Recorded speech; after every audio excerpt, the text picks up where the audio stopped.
had ended, and in the cold vacuum of a distant moon, a new one had just begun. The hive was burning. Black resin and bone were reduced to scorched fragments, shattered under the weight of steel. Acid blood hissed against titanium armor. The wails of dying xenomorphs echoed across the chasms of their once sacred tunnels. And standing in the middle of it all, unscathed and silent, was the lone executioner, T-800 Model 117H, Skynet's last recon unit in Quadrant 9. It had received its mission parameters weeks ago. Investigate increasing biosignatures on LV-473. Contain or eliminate. Extract data for future operations. What it hadn't expected was a fully matured hive, 47 adult drones, 4 Praetorians and 1 Queen. It had expected resistance. It hadn't expected evolution. The battle had lasted 16 hours. Not because the Terminator was weak, but because the Queen had made it costly. She had fought with intelligence. She had directed her spawn with precision, adapting to the machine's every move. But in the end, intelligence was not enough.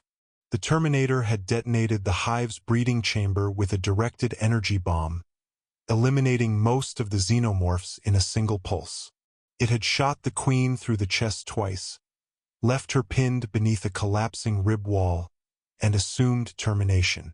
It had been wrong. Now, 31 days later, it drifted alone through Sector 4 Delta aboard a commandeered survey vessel, the Orion Moth. Its wounds had not healed. The acid burns had fused parts of its synthetic flesh to its endoskeleton. Its right optic flickered occasionally, but it was still operational. Every second, its internal memory replayed fragments of the Hive collapse.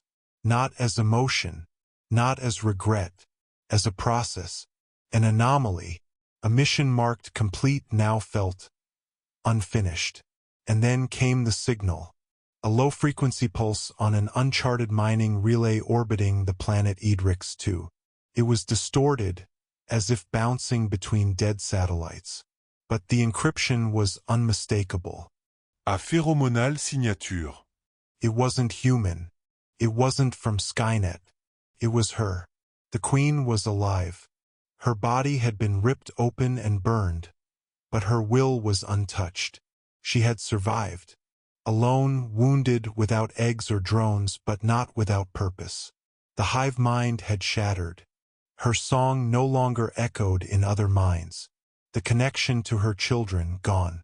It left her feral, unrestrained, a predator untethered from duty and nest. She had never known rage. She did now. For the first time in her existence, the Queen was not protecting her hive. She was hunting its destroyer. She had traced the vessel that fled her moon, followed it through abandoned warp gates, across the ruins of human outposts, through derelict Skynet drones that had tried to intercept her. Nothing stopped her. She moved in silence, riding the hulls of dead freighters. She nested inside sensor blind spots, feeding on whatever flesh she found. Not for nourishment, but for evolution. She was learning. The Queen had become a single-minded weapon, and her prey, despite being a machine, had begun to feel the difference between survival and fear. On Idrix 2, the Terminator disembarked at an abandoned mining complex.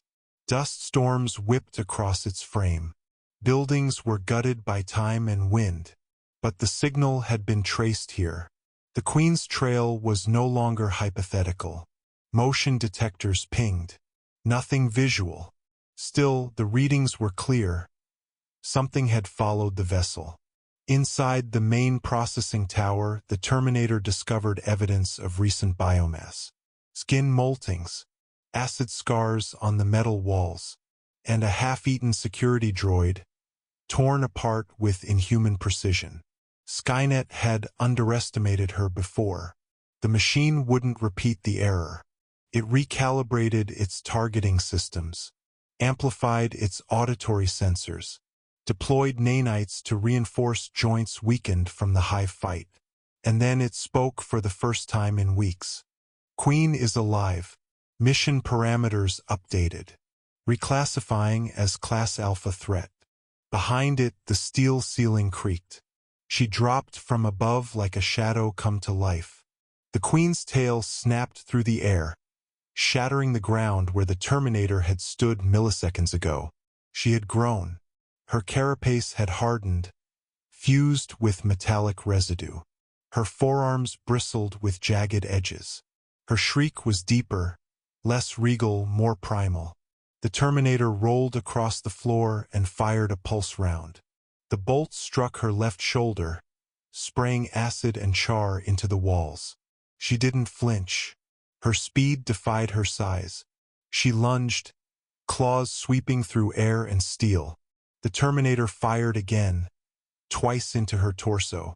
The Queen struck back, slashing deep into its chest and exposing glowing internal servos. The fight was no longer survival. It was vengeance. Hours passed.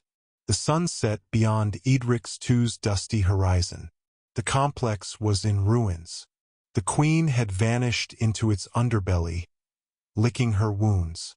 The Terminator's power core was down to 63%. Damage reports flooded its interface. Right arm disabled. Optical sensors at 72%. But its mission continued. She would return. So would it? Inside the control room, the Terminator activated the mine's fusion drill. It could generate enough energy to power its plasma cannon, one shot. It would be enough if timed perfectly. Beneath the ground, the Queen moved through the vents. She could smell the machine's synthetic oil. She knew it had slowed. She knew it was damaged. She remembered every scream of her hive, every moment of the fire that turned her world to ash. She would not stop. The Queen burst through the floor with a scream that rattled concrete. The Terminator turned and fired the plasma cannon. Too slow. She was faster. The shot grazed her side, vaporizing flesh, but not stopping her. She crashed into the Terminator, impaling it against the wall with her tail. Sparks flew. The Terminator looked down at the tail embedded through its chest. It reached for its sidearm. The Queen's claw crushed its arm before it could lift. Victory was hers, until the Terminator smiled. A rare behavior protocol, meant to signify acknowledgement. From its crushed hand, a wire extended, connecting to the mine's exposed fusion core. The countdown had already begun. 5 seconds. The Queen screeched and raised her tail again. 4. The Terminator grabbed her throat with its remaining hand. 3. You adapt, it said in its flat voice. So do I. 2. I am Skynet. 1. The explosion tore the Edrix II complex into flame and dust. Shockwaves spread across the horizon. From orbit, the Orion Moth sensors recorded the detonation. The ship's autopilot had been programmed to wait 72 hours. If no signal returned from the unit, it would depart. But just as it turned to leave, a transmission pinged. Encrypted. Weak. Machine code. Skynet's insignia. Survivor detected. On the planet below, crawling from the rubble, came a half-destroyed machine. One eye flickering, a crushed chest, and wrapped in one arm, a severed Queen's skull. Still steaming, still snarling in death. The machine looked to the stars above. Her hive was gone. Now she was too. But the stars held more. More queens. More hives. More missions. And it would not stop. Not until all threats, organic or otherwise, were terminated.